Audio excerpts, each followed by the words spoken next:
So joining us is actress Nell Barlow of a really great new film, Sweetheart. Nell, thank you ever so much for joining us. Thank you so much for having me. That's okay.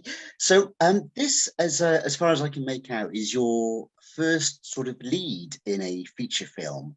I'm guessing that must be quite an intimidating responsibility you must feel.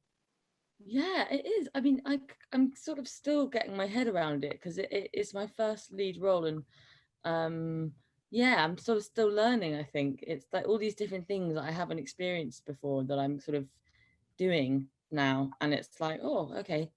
Yeah, so I have to sort of, yeah, it's just like learning on the job, really. Chris has been very patient with me. So with this being sort of your first lead, and I'm guessing that maybe did you have to audition for it? And if you did, can you tell me what that was, what the scene involved? Oh yeah, oh my God, I auditioned for ages. I had to do it. I had to come in like 4 or 5 times. I think it's the longest audition process I've ever had.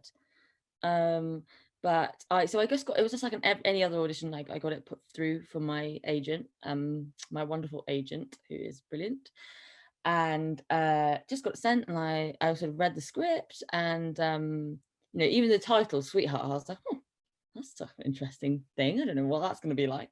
Read it, and I think it was just the dialogue. Marley's dialogue is so good, Yeah, which obviously makes my job 100 times easier. So the scenes that they gave, I think they gave us like 4 scenes, and I think, you know, I think they wanted to see like a version. I think there was one with Tina, my mum, and then one with Isla. So they were kind of, I think, the decision that Marley and the casting director had made, I think, was to get the actor to read AJ in different scenarios with different people and see what she's like with her family, and then when she's with Isla. And so yeah, I think I just sent in a tape, and I did actually wear a bath towel for my tape, which I don't know if that helped, because one of the scenes was when AJ's just come out of the shower and she storms through the caravan. She goes, "Where's my dead Jesus jumper?" And Tina's like, "You can't wear that jumper, April. Like, it's offensive." yeah. And so in the stage direction, not stage direction, sorry, in the script, in the character description of that scene, it says AJ's in a towel and so I just put a towel around and put a towel turban on, thinking, oh, maybe hopefully they might remember me. And obviously it worked, because they said, oh God, yeah, that's that girl.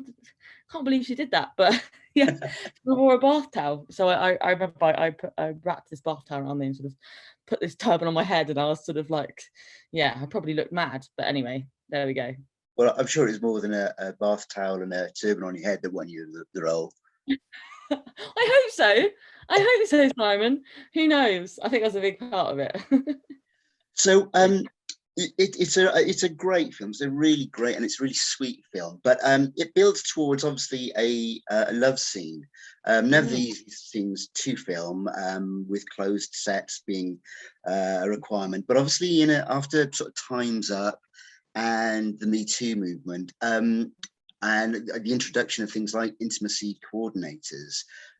How did you find filming that scene? How did you go about it and blocking it and shooting it with Ella? Because it can't have been easy for either of you, I would imagine.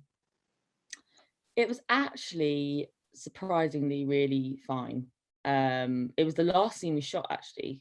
So it was really intense, because it was like the final scene, and we've been doing it for 3 weeks, and it was this mad, amazing experience. So, but actually, it was really, really fine. I think because Marley and the DOP, Emily Almond-Barr, who's brilliant, they're both lesbian, and they were just really interested.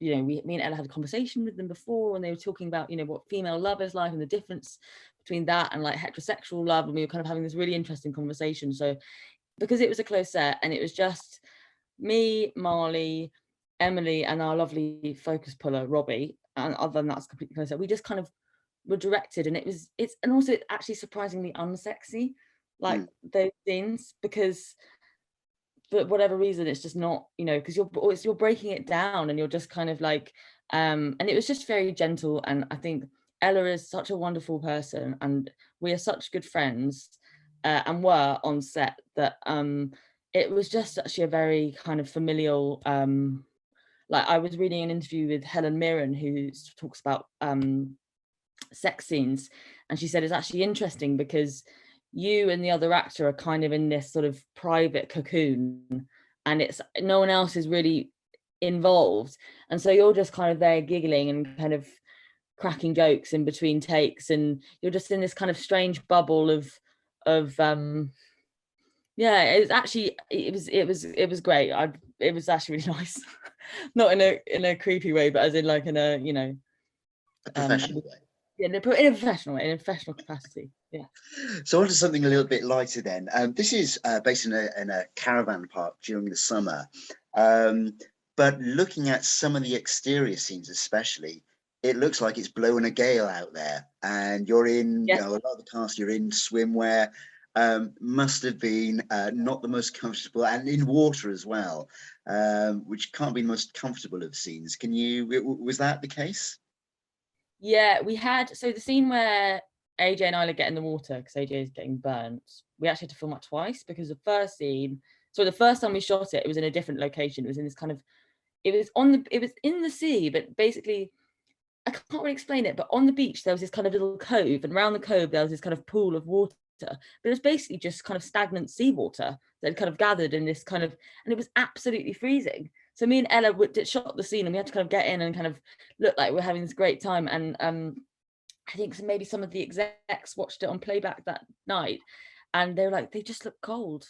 I don't believe for a single second that they're having a good time. So then we went back and filmed it, and actually, but that's the only one that was like really intense because it was very cold. But then, you know, as an actor, you're so like looked after and kind of in a way sort of infantilized because everyone's just there on Yeah. hand when you come out. So I mean, bless the crew, was so lovely. They had like these jackets and towels, so you just kind of ran into them and they were like, right, I kind of put it around you, and you know, so it's not like it wasn't a difficult job. It was absolutely fine. But yeah. And then the other thing I've got to ask you about is your hair. Yeah. Because I'm guessing that you know, for any woman to have their hair hacked as drastically and as if I may be so bold, as unflattering as a haircut as it is, must have been a bit of a wrench. Nah, it was all right actually. I they asked me the last, I think it was like the last round, they were like, how do you feel about cutting your hair? And I said, honestly, I don't care. Please just give me the job. I'll do whatever you want. I'll dye it purple, I'll shave it, I'll cut one side off, whatever you want. No, it was okay. I think the only pain was that it was a pain to grow out.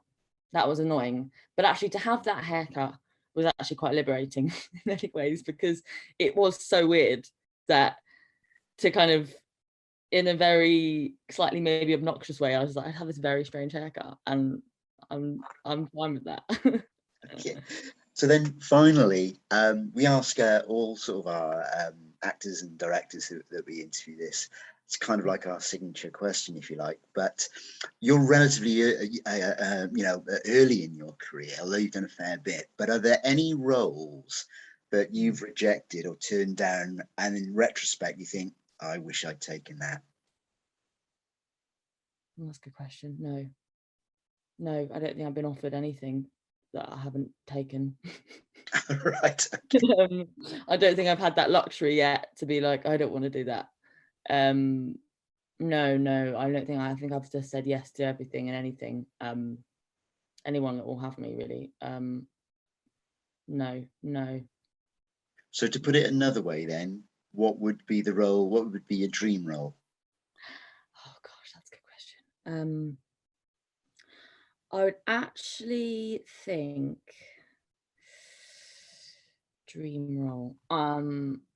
Two. Okay, I've got two. I have to try. Okay, I'll do choose one. I think I've always, no, I'll say two. I'll make it really concise. I've always wanted to play someone on horseback. So maybe like a kind of lone ranger that kind of just rides their horse kind of around and sort of, I don't know, catches criminals or something, in like a kind of cowboy thing. And Okay. then I think the other one, I'd quite like to play a villain. I never get cast as villains. I never go up for villains really. So I would quite like to play someone that is a deeply, deeply flawed individual. I was going to make a suggestion, but it might be libelous if I make that suggestion, so I won't say. No, make it. I'll tell you when we after the interview. Okay.